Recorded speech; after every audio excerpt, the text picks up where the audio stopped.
Sebelum ada gunung yang menjulang, sebelum lautan beriak, bahkan sebelum cahaya pertama menembus kehampaan, ada sebuah momen sunyi yang menjadi awal dari segalanya.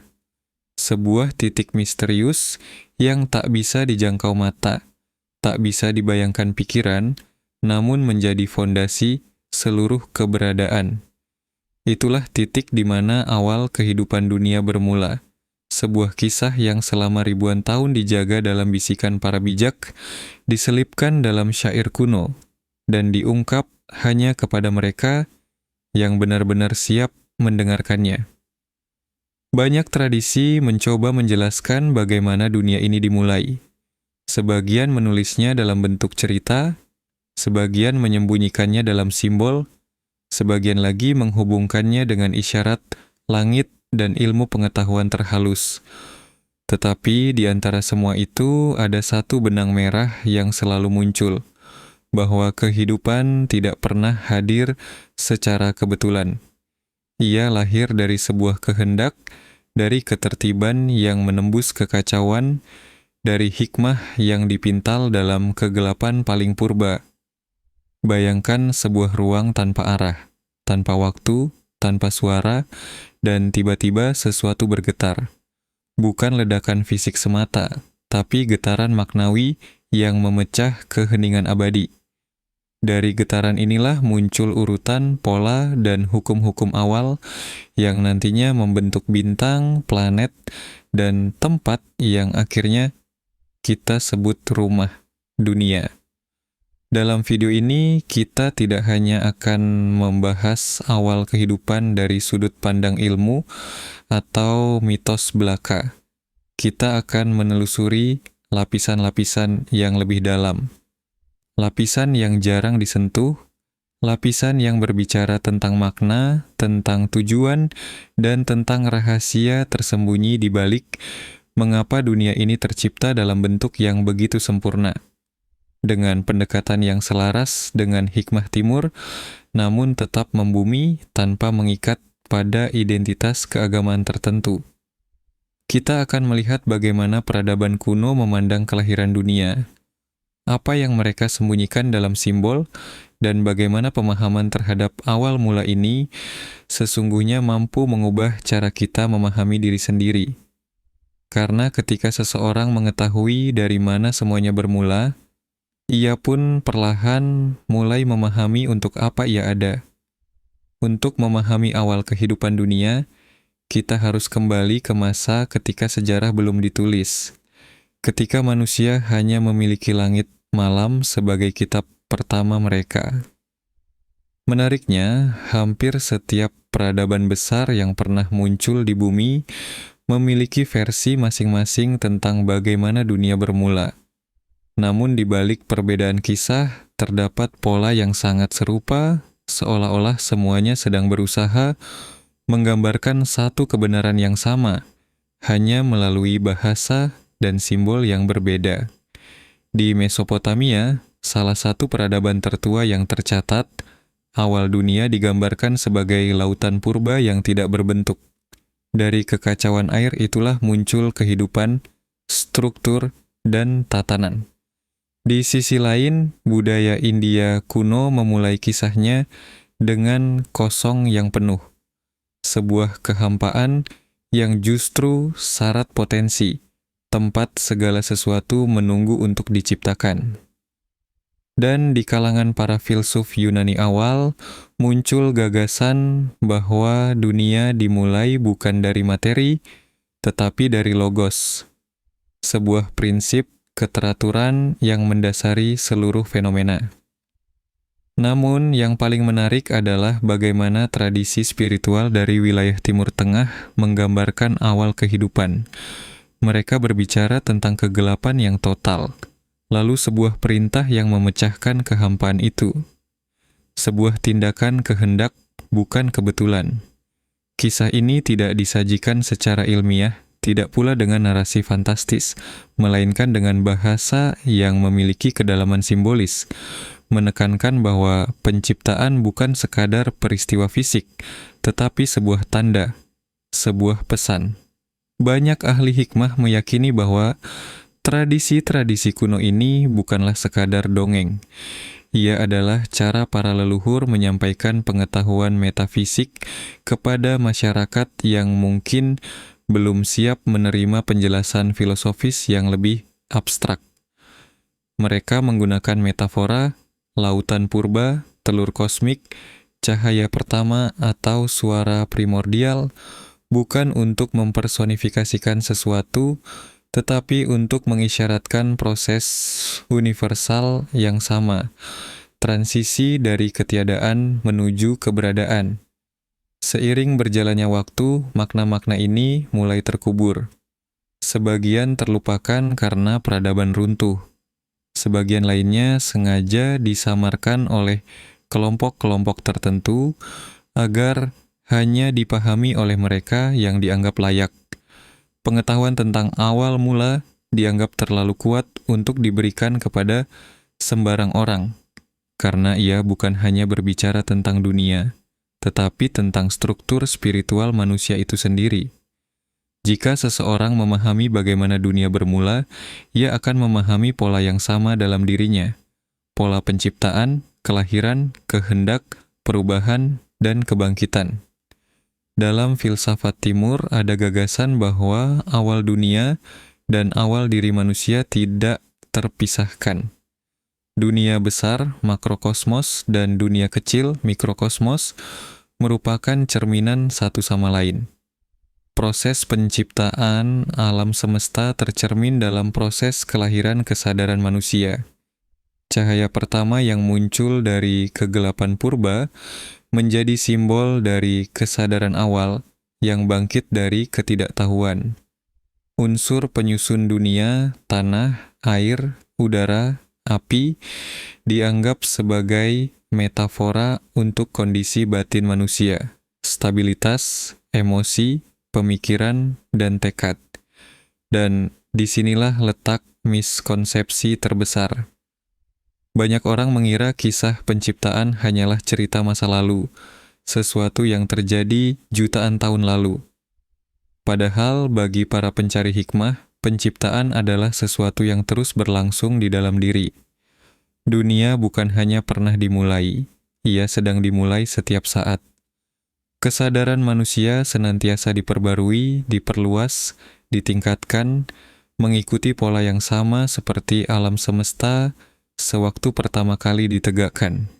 Dengan pemahaman inilah, kita akan melangkah ke bagian berikutnya, di mana kita mulai mengurai konsep-konsep inti tentang bagaimana kehidupan dunia benar-benar bermula, bukan hanya dari sisi historis, tetapi dari sudut pandang esoteris yang sudah lama tersembunyi.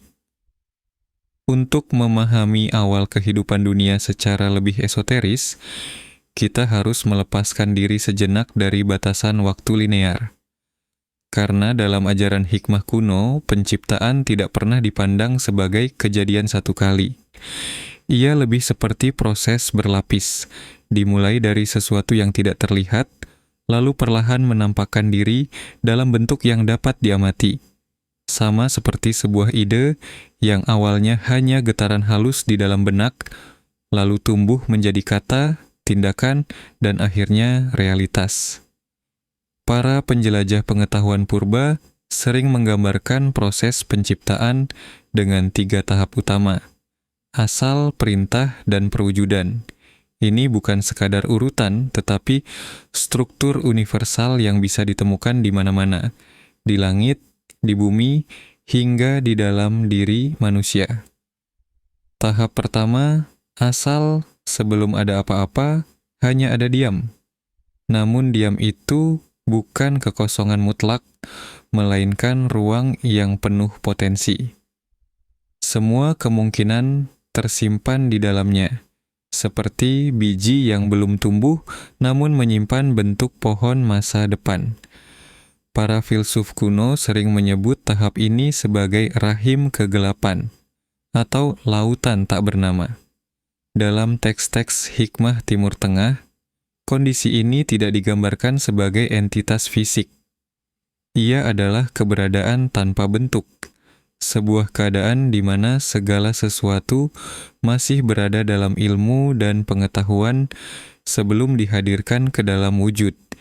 Ini adalah fase yang sangat sulit dicerna oleh logika biasa, tetapi dapat dirasakan melalui intuisi spiritual, sebuah kesunyian yang bukan hampa, melainkan syarat dengan makna yang belum disampaikan. Tahap kedua, perintah. Disinilah getaran pertama muncul. Dalam banyak tradisi, baik timur maupun barat, awal penciptaan selalu dikaitkan dengan suara, firman, atau getaran.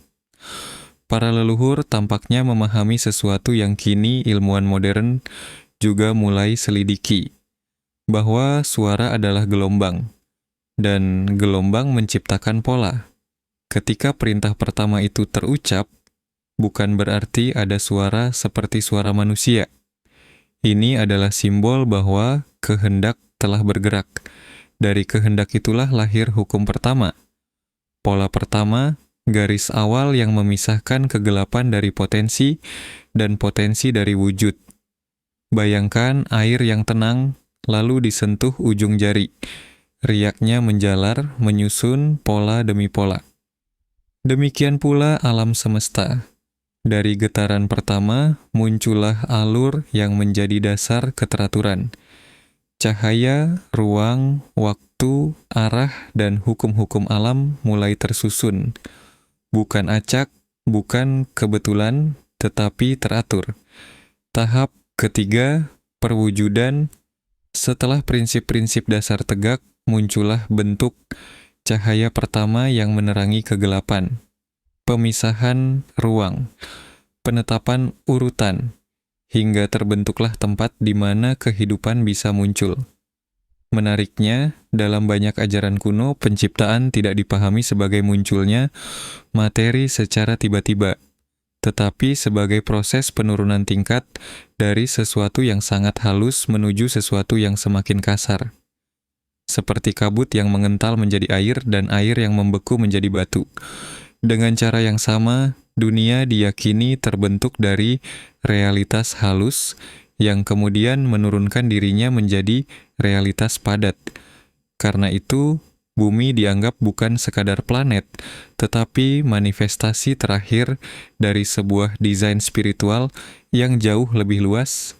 Namun ada satu hal yang selalu disampaikan oleh para guru hikmah. Awal dunia bukan untuk dipahami hanya sebagai cerita, tetapi sebagai cermin. Mengapa? Karena pola ini, asal perintah, perwujudan, juga terjadi dalam diri manusia. Setiap ide bermula dari keheningan internal. Setiap keputusan dimulai dari kehendak yang tergerak. Setiap tindakan lahir dari bentuk yang diwujudkan. Dengan kata lain, bagaimana dunia diciptakan mencerminkan bagaimana manusia menjalani hidup dari dalam keluar. Tetapi ada pertanyaan yang lebih dalam yang para pencari hikmah selalu renungkan. Jika dunia diciptakan dengan begitu teratur, apakah mungkin kehidupan kita pun sebenarnya memiliki pola penciptaan yang sama? Sebuah cetak biru yang bila dipahami dapat membimbing kita menuju tujuan yang lebih besar. Untuk menjawab itu, kita perlu masuk lebih jauh ke dimensi tersembunyi yang jarang dibahas. Dimensi tentang cahaya pertama, simbol-simbol penciptaan, dan rahasia mengapa manusia dianggap sebagai makhluk yang mampu menyaksikan tanda-tanda awal itu di dalam dirinya. Untuk memahami awal kehidupan dunia pada tingkat yang lebih dalam, kita harus melampaui penjelasan linear dan memasuki ranah simbol, sebab para leluhur menyampaikan kebenaran tertinggi bukan dengan kalimat langsung, tetapi melalui isyarat, bahasa yang hanya bisa dimengerti oleh mereka yang hatinya terjaga. Salah satu simbol terpenting dalam kisah penciptaan kuno adalah cahaya pertama. Hampir setiap tradisi yang berkembang di sepanjang jalur peradaban, dari Mesir, Levan, Persia, hingga Nusantara, menyebutkan sebuah momen ketika cahaya memecah kegelapan. Namun, cahaya yang dimaksud bukanlah cahaya matahari atau bintang, karena pada tahap awal itu benda-benda langit belum diciptakan. Cahaya pertama ini adalah cahaya pengetahuan, cahaya kesadaran. Ia bukan objek, ia adalah kehadiran. Para ahli hikmah menyebut cahaya ini sebagai petanda bahwa dunia tidak dimulai dari materi, melainkan dari kesadaran yang menjadi dasar segala bentuk keberadaan. Dalam filsafat kontemplatif Timur Tengah, cahaya pertama ini sering dipahami sebagai ungkapan bahwa sebelum ada bentuk, ada makna, sebelum ada benda, ada kehendak, sebelum ada alam, ada tujuan. Dengan pemahaman ini, awal dunia bukan sekadar proses fisik, melainkan lahirnya tatanan kesadaran yang membuat segala sesuatu mungkin terjadi. Cahaya pertama melahirkan dua unsur esensial. 1. Struktur yang membentuk hukum-hukum alam. 2. Kehidupan yang membuat dunia tidak sekadar ada, tetapi bermakna. Struktur adalah kerangka, gravitasi, waktu, ruang, keteraturan. Kehidupan adalah ruh yang menggerakkan semuanya. Kedua unsur ini bekerja seperti dua sisi satu mata uang. Tanpa struktur, kehidupan kehilangan landasan. Tanpa kehidupan, struktur adalah kehampaan tanpa tujuan. Inilah rahasia yang jarang diungkapkan. Dunia kita tidak hanya material, tetapi juga sadar. Alam raya bukan mesin mati, melainkan cerminan dari kehendak yang menghidupinya.